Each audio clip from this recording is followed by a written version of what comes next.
Hello everyone, I'm Rick and thanks for joining me. Today we'll be looking at the Arylic LP10 streamer. And I'd like to thank Arylic for sending me this unit. They did send this unit out at no charge and for me to keep, so you will see the paid promotion banner above. But all my opinions are my own, and Arylic did not ask me to say anything specifically about this unit. So let's take a closer look. On the front we have a 0.91 inch OLED screen with an IR sensor for the included remote control, and that's located right under the LP10 markings. And while the OLED screen is a nice touch aesthetically, I really don't use it. On the top, here we have a few buttons. The first with a 0, and that is our power on and off, as well as input select. Next to that, a minus button, and that minus button with a tap gives us volume down, and with a hold, previous track.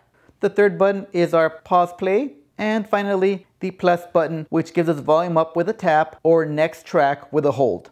Going on to the rear, from the left, a LAN port for wired connection, and this is how I tested, but you can also connect the LP10 to your network via Wi-Fi. It does have an internal Wi-Fi antenna. And the LP does get upgraded from the S10, which only supports 2.4 gig networks. The LP10 gets 2.4 and 5 gig support. Next to the USB-A port for music on a flash drive, and you cannot connect a portable hard drive here. Now I personally wouldn't get this streamer specifically for this option, as you are limited to a 16 gig flash drive, unless you have very little files or you have them mostly on MP3s. Next, a line level input on 3.5mm stereo to add a CD player, a turntable with phono pre, or any other analog source. Next, a line level output on 3.5mm stereo again, if you choose to connect the streamer directly to a preamp or power amp. Then a Toslink optical digital out. And finally a USB-C port for the 5V 2A power supply that's included. Or you can connect a PC to this port here and use the LP10 as a DAC, which again I personally would not recommend. You'd be better off with a SMSL SU1 or PS200 if you're looking for a desktop DAC. The Arylic LP10 comes in at $99 and includes a remote control and again a power supply. And before we decide why choose the LP10 over the S10 Plus, WiiM Mini, or HifiMuse R20, let's talk about them individually, because it really depends on your lifestyle. The LP10 would be my recommendation for somebody who isn't very tech inclined or simply doesn't want to bother with it, and wants a simple method to get their music from their phone over to their integrated amp or their amplifier. Let's take a look at these 4 streamers and see how they do that. Down on the bottom left here, I have the HifiMuse R20. Above that, the Arylic S10 Plus. On the right on the bottom, the new Arylic LP10, which we're highlighting today. And above that, a WiiM Mini. First, the $70 Arylic S10 Plus that does include a remote for that price. It uses a link play module for streaming and uses a 4-stream app, which is a slightly stripped down version of the WiiM Home experience. No EQ for the S10 Plus on the 4-stream app. For that, you have to connect to a secondary app, the Go Control app. And no cast options out of the S10 Plus besides AirPlay 1 and Bluetooth. Next, the $80 HifiMuse R20. It also includes a remote control and it uses the link play module as well. And it's accessed with the AudioCast app, which again is an even more stripped down version of the WiiM Home app, with no advanced software features or EQ control. If you want EQ control on the R20, you'll have to connect the R20 to your computer and import EQ settings via the ACP Workbench tuning software. And that software runs you an extra $20. The R20 though is the only one of these streamers that has an HDMI ARC input if that's important to you. Again, no casting options beyond AirPlay 1 and Bluetooth. So just like the Arylic S10 Plus, you're most likely going to have to link your account for your streaming service to these streamers' native apps. Then we have the venerable WiiM Mini, currently at $90 without a remote control. Of these 4 streamers here, it's the only one without a LAN port, so no wired connection, although you do get 2.4 and 5 gig support. The Mini gets you the most robust software with EQ in the WiiM Home app, and now we get AirPlay 2 as well as Spotify Connect and Tidal Connect. And because LinkPlay is constantly updating the WiiM software, I wouldn't be surprised if we get Qubos Connect soon. Finally, the LP10. With the LP10, you don't need to connect your streaming service to another app on your phone. You get Bluetooth, AirPlay 2, Google Cast, Tidal Connect, and Spotify Connect. And there's a lot to unpack here, so let's go ahead and make some connections, starting with an Apple device. I'll launch the Tidal app. We'll find a track, and I'll tap the upper right corner to cast. And then we have audio from the iPad, which is green, AirPlay and Bluetooth devices, and Tidal Connect devices. So on my network, the iPad sees the LP10, my Cambridge 851N, and my WiiM Mini. But let's go ahead and hit AirPlay. On this screen, we see all my AirPlay devices. If I go down to the bottom and hit the HifiMuse R20, you'll see that I get connected to that device. And that's an AirPlay 1 device. If I hit the S10 Plus, I disconnect from the R20 and connect to the S10 Plus now, another AirPlay 1 device. Now AirPlay 1 will give you a little bit better audio quality and compresses audio less. However, AirPlay 2 is more efficient in battery savings, but more importantly, it supports multi-streams. So if I go over to the LP10 and tap that, you'll see that the LP10 opens up with options to select other devices.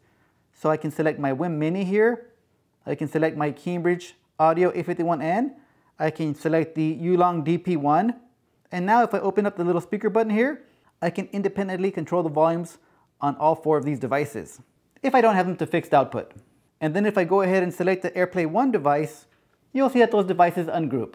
Now if we escape out of here and go back to the cast menu, connecting to the LP10 via Tidal Connect is as simple as one tap, and now we have volume control, and then we can navigate all our music through the native app.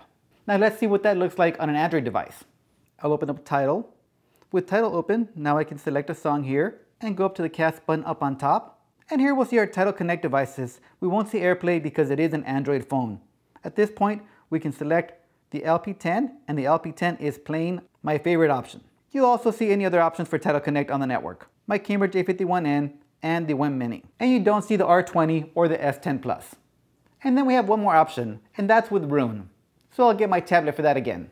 Now we'll load up Rune. And in Rune here, I'll go into Settings, and I'll go into Audio. So I'll scroll down to the Rune devices, and here under Rune, you see the Ulong DP1 streamer. Under Rune Ready, we see the Cambridge A51N, although we also see LP10, uncertified. If I hit Enable, it says unfortunately the manufacturer has not completed certification. I did reach out to Arylic and asked them if the LP10 was going to be Rune certified, and they said it probably wasn't. However, the newer, more advanced LP100 and LA150 will be Rune certified. So that's great to hear from Arylic. So back to the tablet, if we scroll down on other network devices, we'll see the HifiMuse R20 via AirPlay, a few other devices, the WiiM Mini via AirPlay 2, S10 Plus via AirPlay, Ulong AirPlay 2, you'll see the LP10 again via Chromecast, but then down here at the bottom, Arylic LP10 via AirPlay 2 and the A51N via AirPlay 2. But the coolest part with Rune is that if I'm playing a track, I have a group here and I can connect AirPlay 1 and AirPlay 2 devices to get a ton of zones. Now I don't know how many zones you really need, however Rune gives you a great option to be able to pick AirPlay 1 and 2 simultaneously. Now what you can't do is link up any of these AirPlay devices with any of Rune's own protocol, the RAAT protocol. You would have to select those independently in their own groups. But Rune does give you some great options, although I wouldn't call it inexpensive. And this is also how I tested the audio quality on their built-in DACs. I sent a signal out of all 4 of these into my preamp, and I shot over a Rune stream linking all these devices. And I can honestly say, they're all about the same. None of their built-in DACs are awesome, but they're also not bad. They'll get the job done. However, you will get a sound upgrade starting at an SU1 or a PS200. Now we'll talk about Google Cast, and this is kind of like AirPlay for Android devices. Any application that you have running, audio or video, you have an option to cast it over to your device. In this case, only the LP10 has support for Google Cast. And Google Cast will also get you multi-zone streaming, however you do have to enable that in Google Home. And just a reminder on all those cast protocols, make sure that your phone and your device is on your same home network. If you have Wi-Fi turned off on your phone and you're just on your data, you're not going to find any of these devices. They have to be on the same home network. So I think for direct connectivity, the LP10 is a champ because you get Spotify Connect, Tidal Connect, AirPlay, and Google Cast.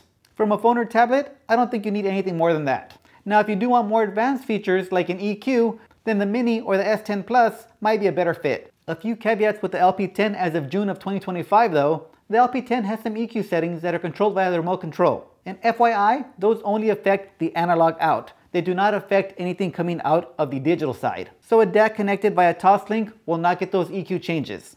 However, Arylic has confirmed that on the next update to the Go Control app, you will get those EQ settings in the LP10 just like you have on the S10 Plus. Let me get my phone back out to show you what that looks like. When we open up the Go Control app, we see the Arylic LP10 is selected. Next to the volume slider, you'll see 34%, but you don't see anything else there. If I select on the S10 Plus, next to the volume slider, we'll see the little EQ controls. and that opens up our EQ. So this should be updated in the next release and give us that same EQ up on the LP10. Then that'll give you those EQ controls over digital, over to an external DAC or an integrated amplifier.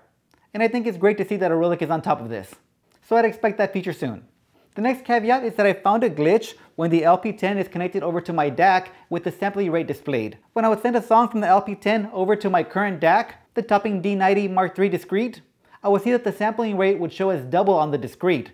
So a 44.1 track would display as 88.2, and a 48 kHz track would display as 96 kHz. And Arylic is aware of this issue, and their team is working on a fix in an over-the-air update scheduled for next month. So which one of these streamers is best? There's really no best here. It really depends on how you plan to use it. Are you an iPhone user? An Android user? Do you currently want or think you'll want in the future multi-room streaming? And do you want to stay in your native app, or do you mind going into other apps? Those are the questions you should ask yourself. The Arylic LP10 would be my pick for the simplest solution with the easiest connections, and an easy recommendation from me. Great job, Arylic. And that's all I have on this one. So thanks for watching, and I'll see you on the next one.